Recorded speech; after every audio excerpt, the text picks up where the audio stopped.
Sekretaris Dinas Pariwisata Provinsi Maluku, Salmin Saleh diduga melakukan tindak kekerasan seksual kepada salah satu anak magang berinisial AK. Mirisnya usai melancarkan aksi bejatnya, pelaku kemudian mengajak dan merayu korban untuk menjadi perempuan simpanan. Dengan imbalan sejumlah uang dan fasilitas agar korban tidak menyusahkan orang tua dan kakak-kakaknya.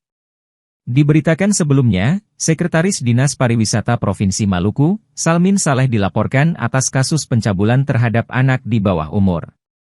Pelaporan itu dilayangkan kakak kandung korban, AS ke Mapolresta Pulau Ambon dan Pulau Lease 7 September 2024. Kepada tribunambon.com, AS mengungkapkan adiknya, AK mendapat perlakuan kekerasan seksual dari terduga pelaku sekitar pukul 7 WIB di ruangan kantor Dinas Pariwisata Provinsi Maluku, Jumat 6 September 2024.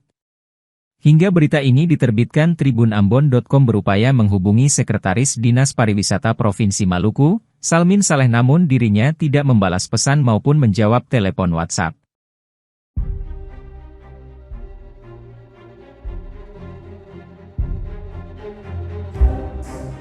Download Tribun X sekarang, menghadirkan lokal menjadi Indonesia.